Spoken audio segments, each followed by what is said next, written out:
Good. All right. All right. Welcome to the first ever 9-Point Strategy Summer Roundtable. We welcome you. This is kind of an impromptu thing. Find ourselves at the office many times having conversations about what we see in the cannabis industry. And we thought instead of us talking about it internally, it'd be better to bring to you guys. So right now we're live on Facebook. We're live on YouTube. We are also recording this for future releases. So with me on the panel today, I have Jesse Parenti. He's the Director of Programs for 9-Point Strategies. How are we doing today? Jesse, why don't you tell us a little bit about yourself? Jesse Parenti, Director of Programs for Stratton Agency. 9-Point Strategies is a specialty division we have for the cannabis industry. We currently license in all 50 states, well over 200 clients on a national level, working with every type of industry we have, and my specialty is in the delivery and distribution space for cannabis. And also with us on the far end, we have Mr. Ted Schwartz, who is our safety officer, consultant, does a lot of stuff with OSHA and employee safety. Ted, why don't you tell us a little bit about your background? Thanks, Ryan. Been in the business now in the HR safety for about 15, 16 years, with a pretty good grounded background in the cannabis industry, especially over the last couple of years. Prior to my 15 years in the safety industry, I was a police officer. So I bring sort of a unique blend, if you will, to both safety and the enforcement aspects, and understanding how those two can work together to produce, what we do best. And last, and certainly not least, Miss Ruth Alexander, who is our Director of HR Consulting Services. So 9-Point also has a HR team, and Ruth heads that up. So why don't you tell us a little bit about yourself? Thanks, Ryan. My name is Ruth Alexander. I'm Director at Stratton Agency. I have been in HR for about 25 years, even though you can't tell it. We basically focus on making sure RLI companies are compliant and assisting them from onboarding to offboarding, and able to answer questions with regards to cannabis that you may have. All right, so those are all the players, and again, my name is Ryan Headley. I'm the COO of Stratton Agency and kind of head up the operations and creative side of 9-Point Strategies. Missing today from the panel, well, a lot of you guys may have seen before, is Mr. Brian Marblestone. Unfortunately, Brian is out on vacation, so have fun, Brian. We miss you. Happy birthday. Happy birthday, B. But what, as I said to start the show, we have a lot of these conversations internally about what we see from the cannabis, and we see things that normal business owners in the space don't really understand or think about. And when we come in and we start asking some questions, things get kind of sideways pretty quick. So Jesse, why don't we start with you? So you talk to distributors, delivery offices, retail, every license type. What's some of the initial kind of gut feelings that you have kind of going into this? I think what's interesting about cannabis, really, when you think about it, is not overthinking it. It really is the same industry. It's the same type of business we deal with. Cultivators are the same as agriculture. Manufacturers the same as manufacturer. A retail store is the same as a grocery store. So really, where I come down to, this really reinforces everything that Ted does, is it's a matter of a business's culture. What do they believe in safety, and what do they believe in accountability? Because really, if you've got a strong culture that is reinforced by safety, our end of the insurance reinforces all those principles, and then at that point, that is really how we'll save people money. When we go in to talk to people, I really start talking to them about not insurance. We really want to talk about more of, what do you believe, what are your hiring practices, what are you doing to qualify a better employee, and then from there, what kind of training are you doing with this employee? Because you want the employee to be properly trained, and with being properly trained, that's how they're safer.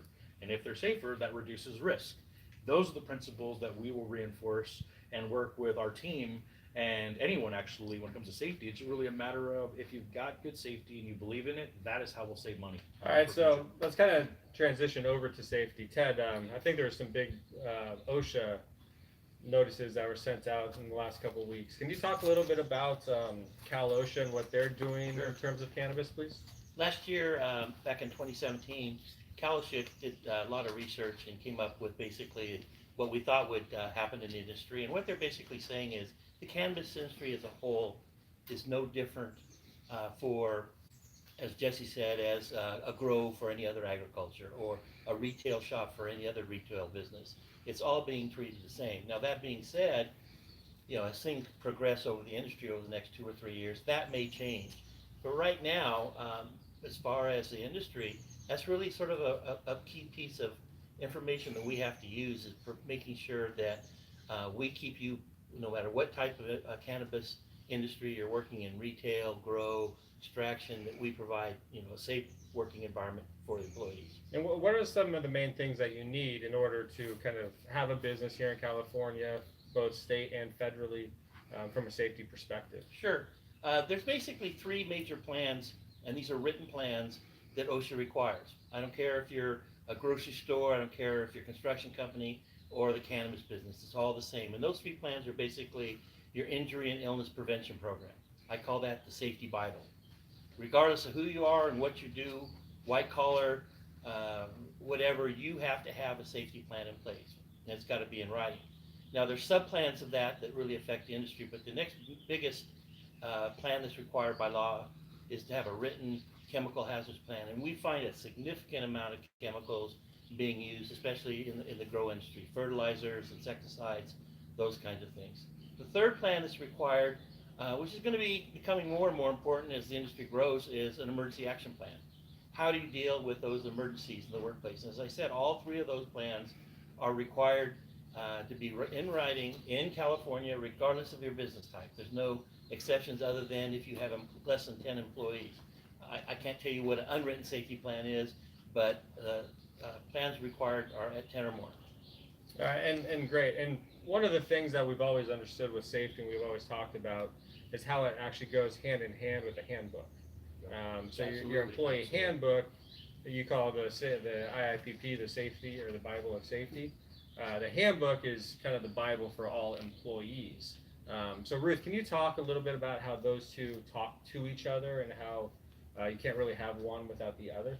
Absolutely, because the handbook, as Ted said, with the IAPP, is the Bible as far as process, policies, and procedures. You definitely want to make sure you have policies and processes outlined. You have those outlined in the handbook, and that way it shows clarity from the company perspective, and also it helps clarity for the employees. Sets expectations, they know exactly what to expect.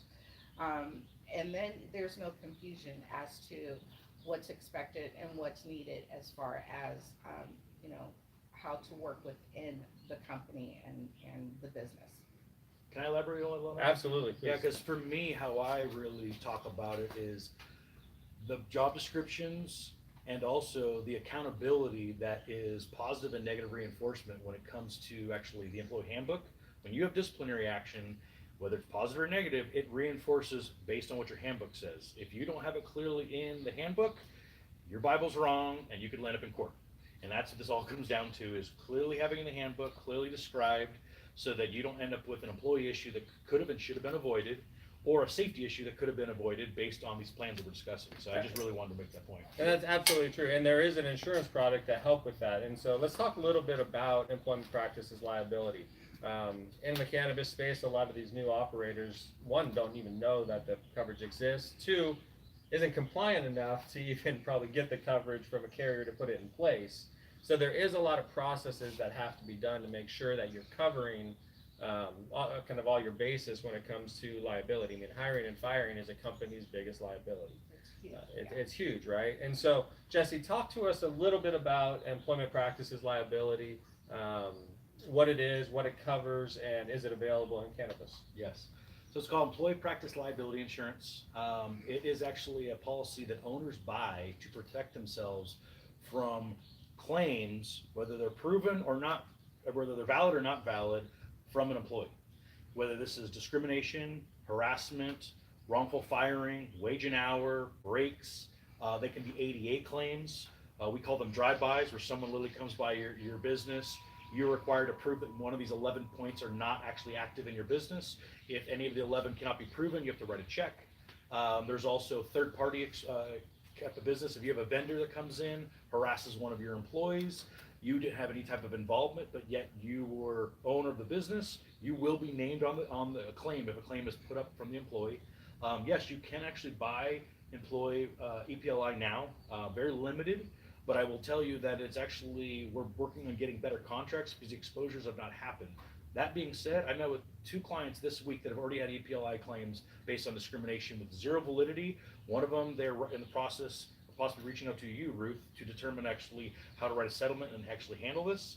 Second one just wrote a check for $55,000 because that was the option of fighting in court. And when it deals with an EPLI attorney, if you're unfamiliar, they're not normal attorneys. Their rates go anywhere from $400 to $800 an hour. And these claims on average cost over $100,000 to defend. So what we want to do is actually to defend. To right? defend. That, I mean, that's not even paying that's out. even if you're innocent, right? Yep. I mean, this is what people have to understand with EPLI. It's a needed coverage because you may be totally in the right. You did not do It's a no at fault wrong. policy. You could literally have no fault. You are still required in court to defend yourself, and there's no coverage.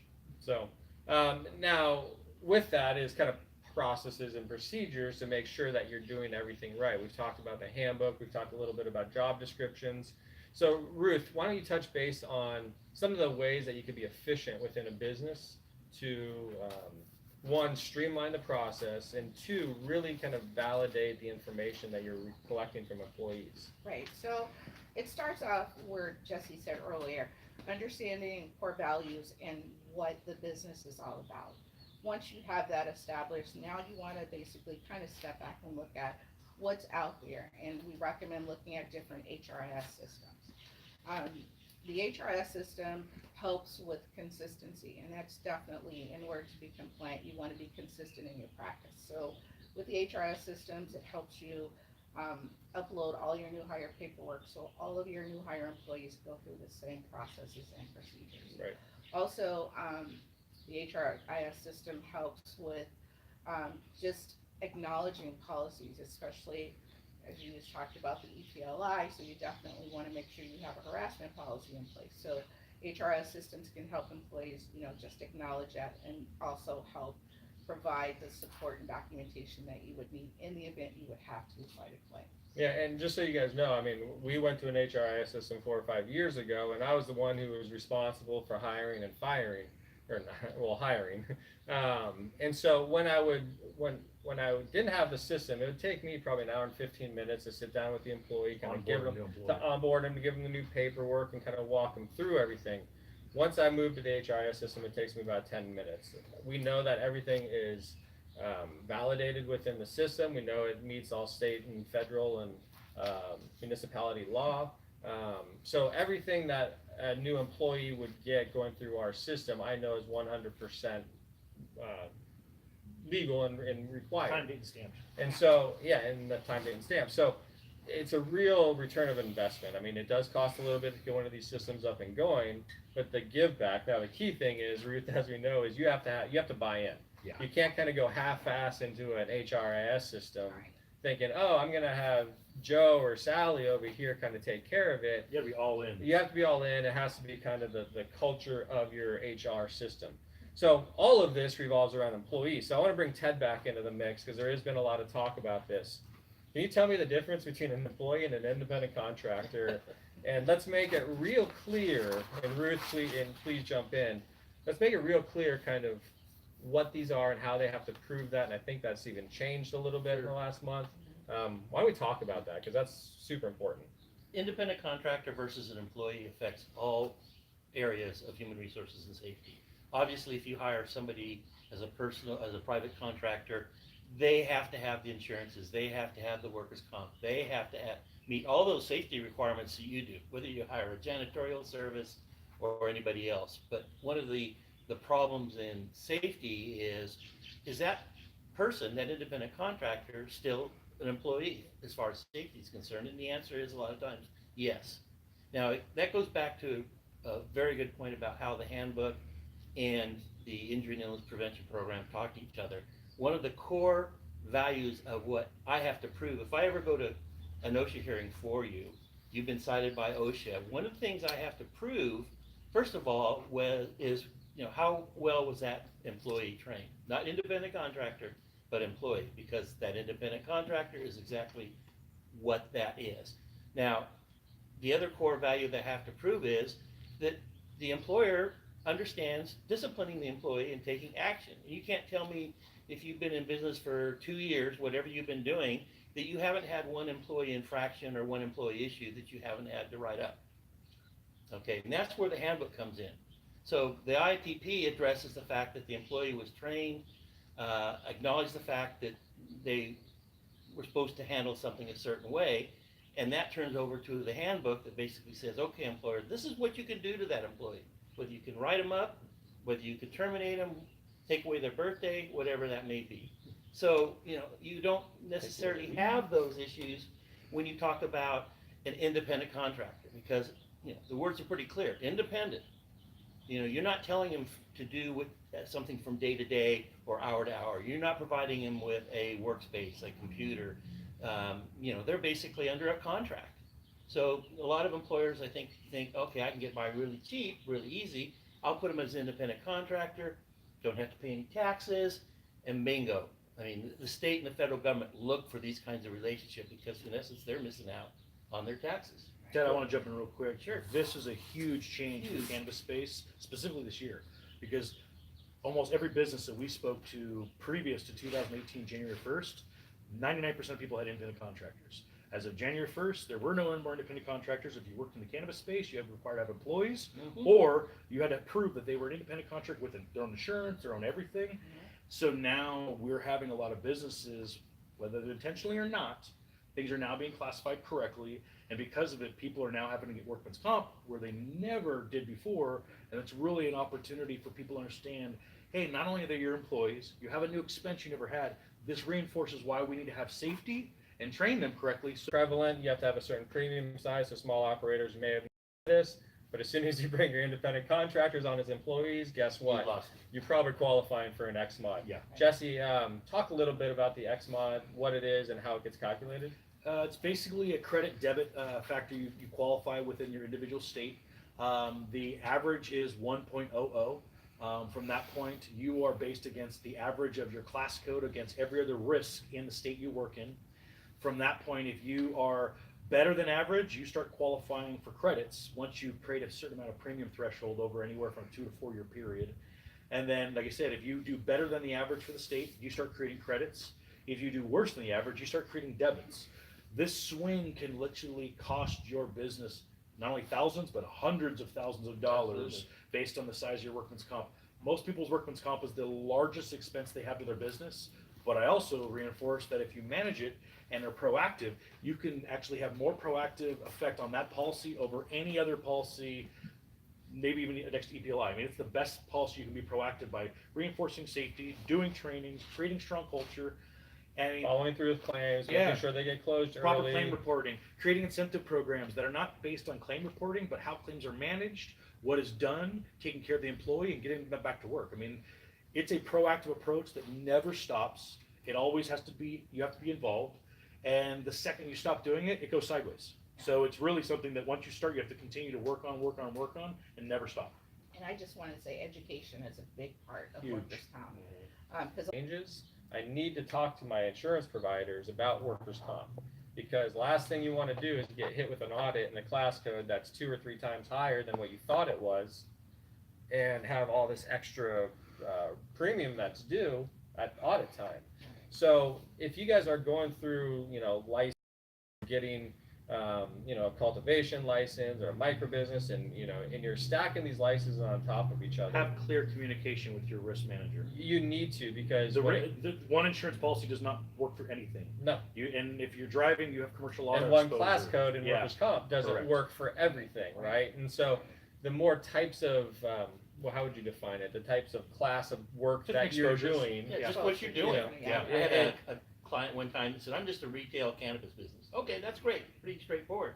So when you start talking to them, oh, by the way, I've got a 10,000 gallon CO2 tank in the back where I commercially fill, Extraction. and it was like, you went from a relatively low class code, cost, Mhm. retail business, into something that just threw you out the ballpark retail's that not we may that not cheap. even have known about if we hadn't dug deeper and found out.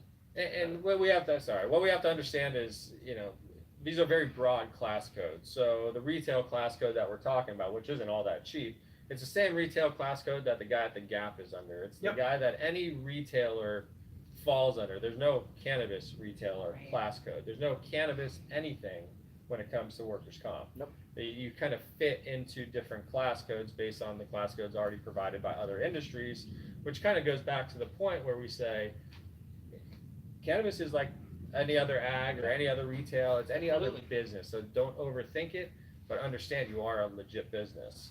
Ted, let's give me 2 of your hot topics right now on safety from kind of your work with the city of Sacramento and the people that you're doing. Tell us what kind of the hot topics are for The big hot topics as far as what, the city and county's looking for is security. How well are you protecting yourself and your employees against thefts, robberies? I mentioned earlier that employers are required by OSHA to have an emergency action plan. That would be something along with whatever the city or county entities require for security. What do you do in the case of robberies? What do you do in the case of a fire? What do you do in the case of a flood? Those types of things are all covered in there. So that's very, very important to establish those guidelines up front because, unfortunately, that's the industry. So security's big. When I do my walkthroughs, sometimes I'll go into the cannabis businesses.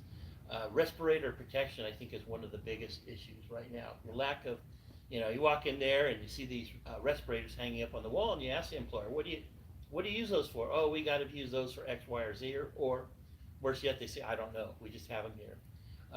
Prop 65 is an absolutely large thing for us right now. It's not necessarily doesn't fall under OSHA. It falls under another state agency. But what making that such a big deal in the cannabis industry is the fines are maximum $2,500 a day per occurrence with a 3-year look-back period. wow. You do the math. You've got 3 locations that aren't properly posted or labeled. Your product isn't properly labeled. That's $7,500 a day with a 3-year look-back period. It shuts you down. It could shut you down. Yeah. And I don't know. You tell me whether I think you can get Prop 65 insurance So now. no, so what I mean, we can get product liability policies and we can get product recall. Right. I have not seen in the contract for any product recall policies that actually product 65 would be covered at this point. 'Cause Well, it's so I don't new. think it ever would because Yeah. it's illegal. Yeah. solely legal. Yeah, I agree. An employer is Recall should be based on violating the testing, law. not labeling. Yeah. Yep. So, we try to get that out to the prospects and to the clients by saying, hey, this is a safe harbor initiative. It's not anything to do with OSHA, but it could cost you tens of thousands of dollars when it can be simply posting or labeling to meet those requirements. So Ted, correct me if I'm wrong because You're wrong. Usually,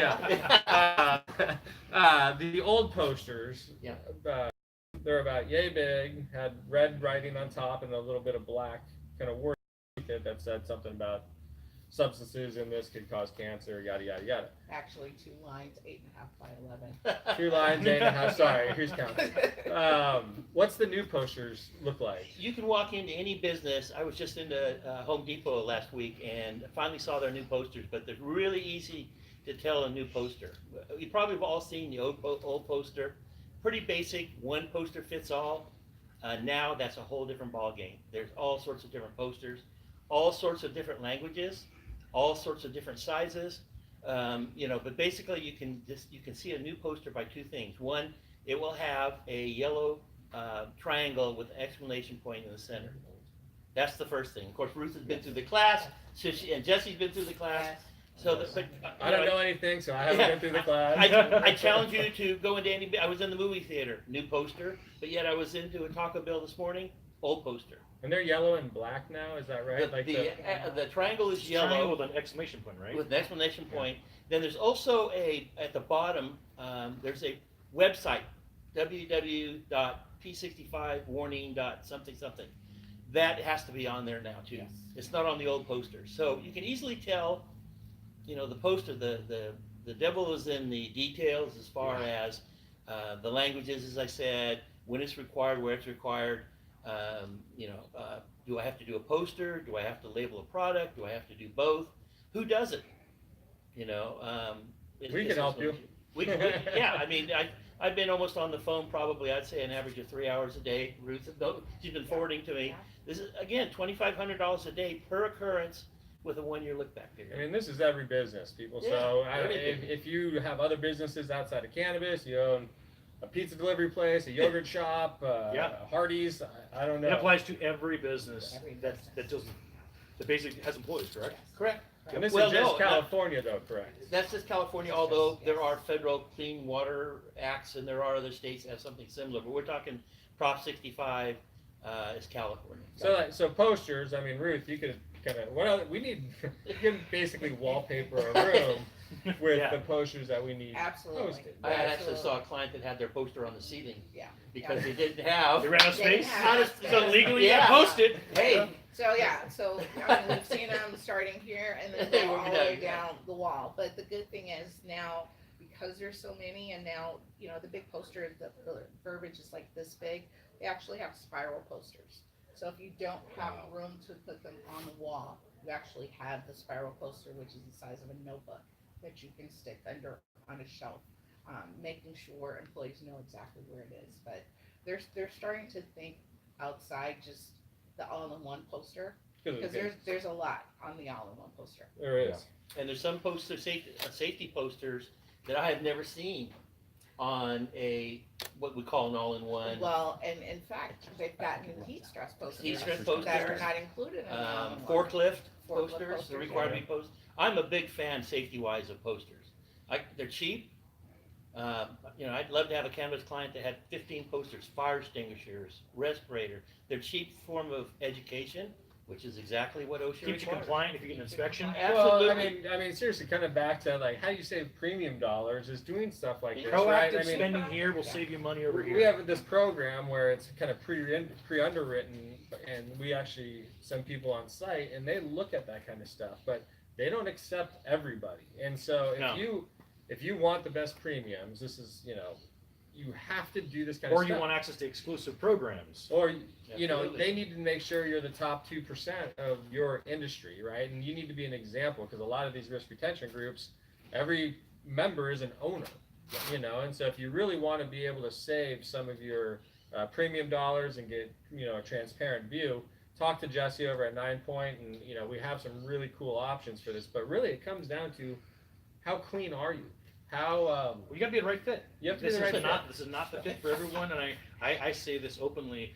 The best have to qualify, Yeah. because we've created a solution that the industry needs. It is not for every industry, but specifically if you're the best, we have a product that can't be beat. Not only can it pay back dividends, they reinforce loss control, they work with safety and HR, and they want to make you the best possible business you can be, because really they want to be a success partner, which is almost against with the principles of how insurance works. Yeah. So it's really changing the rules. We want to leverage it, do everything to leverage an insurance carrier to actually be the best partner you can have for your business, and then work together for years to come. And it's not just about saving money there. It's also, how's their claims team? How's their Taking care of your how's their employees. fraud team, right? Yeah. I mean, fraud is rampant, Huge. Right. especially in LA County, and everything goes to litigation. What is it, 98%? 9.2 claims out of every 10 are going to litigation in LA County. So again, try to get that employee to the doctor ASAP and kind of cut that off. Well, and then I always say when work comp happens, you actually need to understand what to do. I think a lot of people go into shock. They forget the common sense things. And it's a matter of, based on your insurance carrier, certain insurance carriers have you fill out forms, 50/20 or DWC. Certain carriers actually have a triage where you can actually call up and talk to a nurse. The key thing is having the employee understand that your intentions are to take care of them, Right. to get them medical attention as fast as possible, and then really get them back to work. Right. But that it really comes down to, when that employee got hurt, how did you handle what happened that first 5-10 minutes? Or how did your manager? I mean, That's all back to training. This All goes, of- this yeah, goes to so training, setting right? And so. yeah, absolutely. I mean, it's crucial for your key people who are on the floor. If something happens, they know where to go, who to call, what to do, and it comes down to training. So Ruth, what kind of trainings do we do at 9 Point? And tell us a little bit about some of the more asked for trainings that we get asked to do. So with the workers' comp, one of the biggest things we do is just to help streamline the process, especially with the carrier. And one of the things we do, we make sure the closest facilities are posted next to the poster. So if I'm injured, here's the facility that I go to, and here's the process that I need to follow. So those are usually posted right next to each other.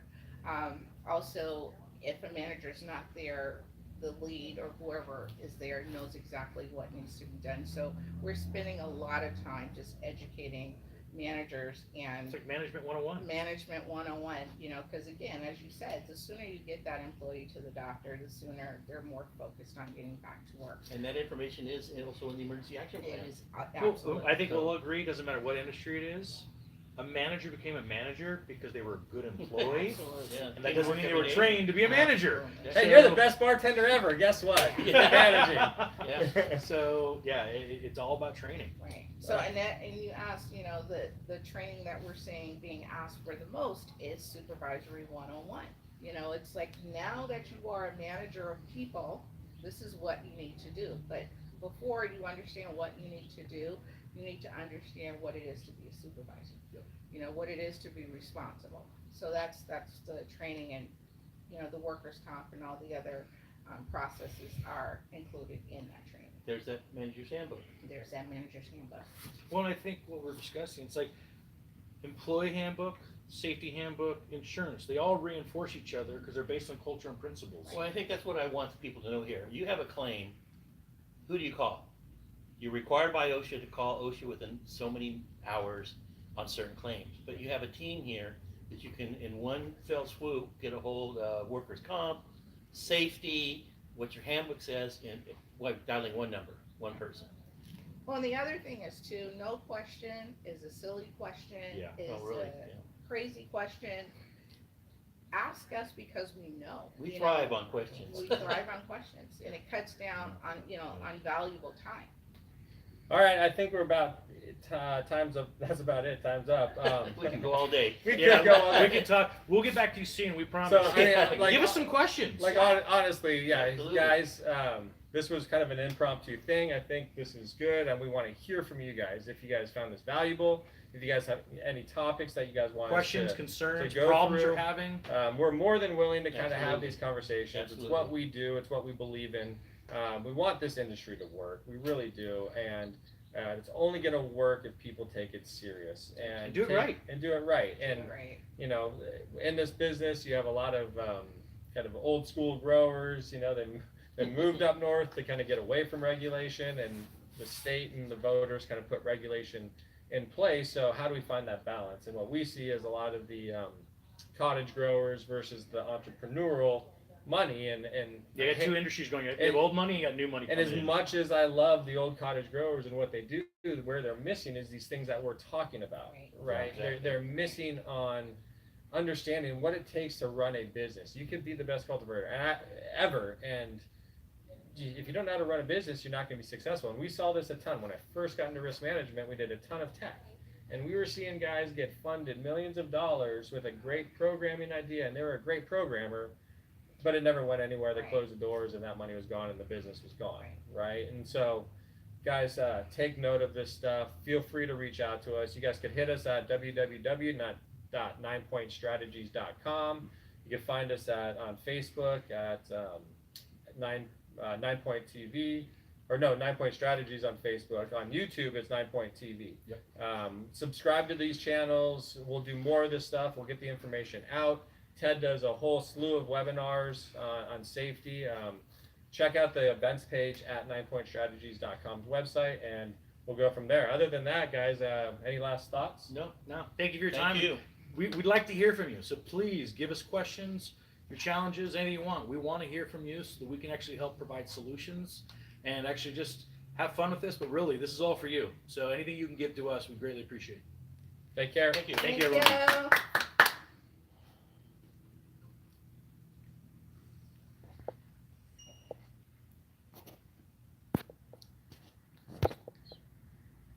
I think it's the back.